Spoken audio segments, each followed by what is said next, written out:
Hello and welcome back to my channel. Today we're going to be talking about the new fragrances from Bella Hadid. She has launched a brand called Orebella and I have all three of them. If this is your first time seeing me, hi, my name is Emma. I do fragrance reviews and I'm really cool, so subscribe if you want, because a lot of you watching my videos aren't subscribed, so what are you doing? Without further ado, let's get into the video.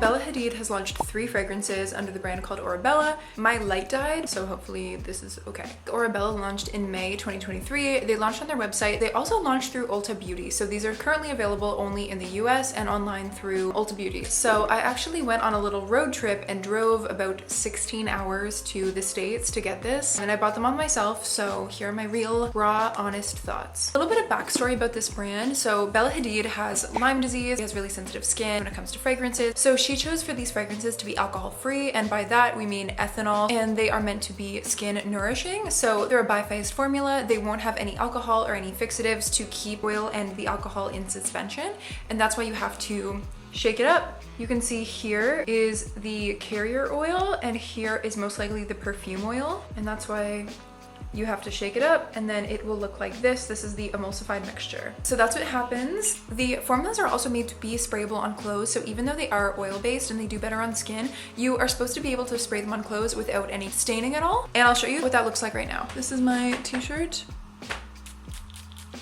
I just sprayed on it directly on my shirt and no oil or anything. I feel it on my shirt, but it's not staining. I have the 10 milliliter size and I have the 50 ml, have a 5 oil blend, and they also have aromatherapy in their fragrances. So they're supposed to be aura elevating. So they use essential oils and stuff like that that are supposed to help boost your mood. They're hydrating, alcohol free, and nourishing fragrances. The 10 ml is $35 US, 50 ml is $72 US, and the 100 ml is $100 USD. I will point out that the 100 ml also does have a stand that you can purchase separately to have your fragrance stand up rather than lay down, and I think that one's like $30. It's kind of expensive, but that's something you can purchase. As for the packaging, this is what the 50 ml looks like. I think the 100 ml looks similar, except it does have a red bottom. When you open it up, it is red on the inside and it says shake well, and this is all in Bella Hadid's handwriting. The sprayer also does have like a slight red tinge in the atomizer. There's three fragrances. We have Window to Soul, which is a sheer floral scent. We also have Salted Muse, which is a woody marine, and Blooming Fire, which is a warm floral scent. Starting off with Window to Soul, this is a sheer floral. It has notes of jasmine, rose, and tonka bean, and it says a faceted rose and jasmine bouquet with accents of fresh lemon to bring out the green neutrality contrasted with addictive tonka bean.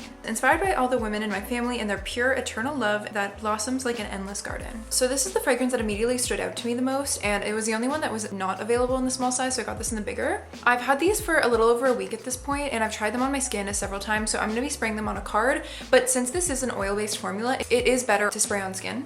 I get the floral notes. I definitely get rose, lemon, and I definitely get basil as well. There's something pretty about it, a little breezy, but there's something I find that smells a little dirty and a little bit like feet in this to me. So my boyfriend loved this on me. I just wasn't that excited by it. I have to say I love the marketing campaigns for this, all the photos and everything. Like the whole Orebella marketing is beautiful, but this one wasn't exactly for me. In terms of longevity, they are oil-based, so I did get a really good longevity from this. It honestly lasts like 8 hours on my skin. I don't particularly smell tonka bean, but one thing about tonka bean is it kind of sits in the background, like it doesn't jump out at you the way that vanilla does. I find that tonka bean's a little more understated. So this fragrance isn't particularly sweet.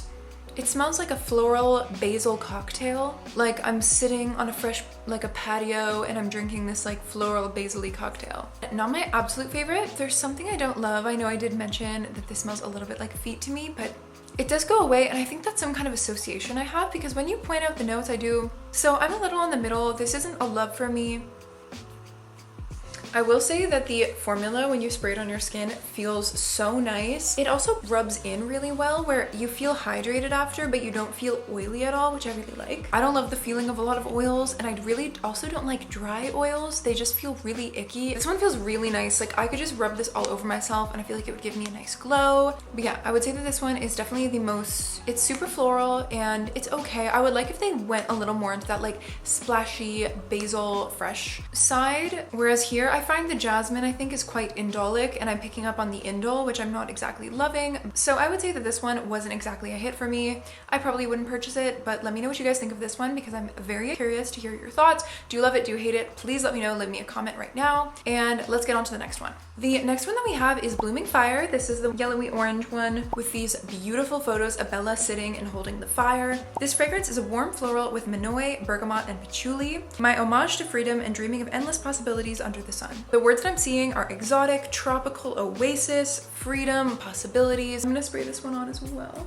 Love the formula. It feels so good on my skin. This fragrance is really lovely, especially in the opening. I love the manoi flower note. It's so tropical. It makes me think of Hawaii. Like I'm just getting off the plane, they're putting a lei on me. Surprisingly, I don't get a ton of bergamot. I don't find this to be particularly fresh. This is a scent that I heard some people say that it smells old to them, and no fragrance is inherently old. But I was doing some research and people were comparing this fragrance to Alien by Mugler, Amarage, and Isatis from Givenchy, which are fragrances from the 80s to the year 2000. So I do think that if you have any particular scent associations between those fragrances and older people in your life, you might find this fragrance smells old. I don't think it does, but that is something I have heard. I like this fragrance the more that I wear it, and I'm interested because I'm not usually a tropical fragrance person, and I'm not usually a patchouli fragrance person either. It makes me think of like, it's floral, but it's not trying hard, and it's not lipsticky sweet. It's like a fancy girl with a designer bag lounging at a really expensive resort is what I smell from this one. It is very, very white floral. It has that like lush, blooming, opulent floral smell to it. So if you like that, then get it. Also with Blooming Fire, the longevity is incredible, super long lasting on my skin. It's really the same for all of these, so you are getting a good long lasting fragrance. It's quite pretty. I approve of this one. Finally, Salted Muse is a woody marine scent with sea salt, olive tree, and cedarwood. This says a vibrant production of sea salt and pink pepper with an olive tree accord plus a lavender twist at the heart, finished with a dynamic association of woods and crisp amber. My ode to nostalgic emotions that leave you breathless like the crashing waves of the sea. It is probably the most interesting out of them all, even though they're all extremely interesting. I think that some people might think it's a little masculine because it does have that touch of lavender. I'm not particularly smelling lavender, but lavender is generally associated with men's fragrances, so it's a little masculine. When I first spray it and put it on and I'm feeling like this kind of wet, splashy feeling, I'm literally thinking of like I'm in a 4D amusement park and I'm watching some like roller coaster ride. I remember when I was young, I went to this 4D Shrek viewing and he was like in his swamp or something and he like sprayed water at you, and that's what it makes me think of. Not swamp water, but you're like being immersed into... I'm looking at this photo of Bella and she's dressed like a mermaid. She's surrounded by water. I'm like looking at that and I'm spraying myself and I'm there with her. I'm right there with her, right beside her. It's splashy, a little masculine, wet, marine. I know some people associated this with Santal 33. There's definitely like sandalwoody aspect to it. I definitely get that right in beginning. If you are someone who likes olives, if you like onions, if you like those kind of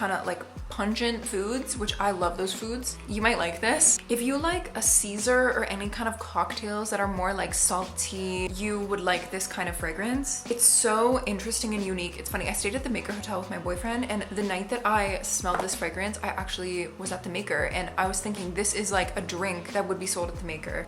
I get a lot of the, I don't know if I get a lot of like fresh beach. I find that these fragrances tend to lead more like citrusy beach, but they go more woody with it, which is interesting. This definitely could be something that's sexy. Like if I were with someone in, this is also a more intimate projecting fragrance because I mean, if you spray it all over your body, you could have kind of like the aura of you.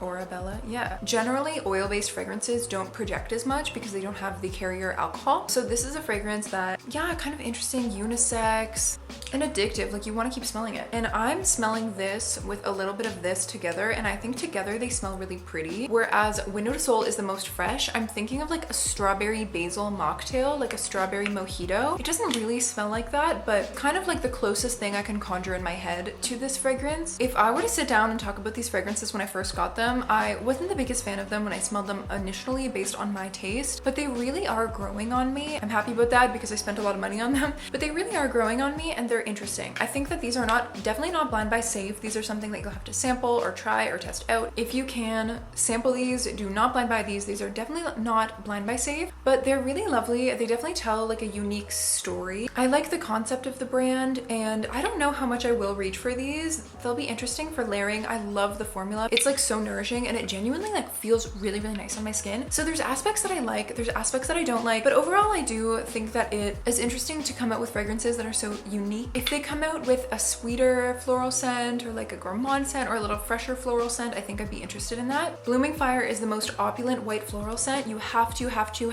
like white florals if you get this fragrance, because it is so white floral. The spices go away. It's not super woody in the base. It's literally just the most lush, like your face is in a tuberose or jasmine bush. Very, very lush. And then Window to Soul is like a more sheer fragrance. So yeah, honestly, these, I kind of go back and forth with them. I don't know that I am obsessed with any of them, but they're really interesting to me and I kind of can't get them off my mind. So let me know what you guys think of these. Have you smelled them before? Do you love them? Do you hate them? Please let me know, and I will see you guys in a new video.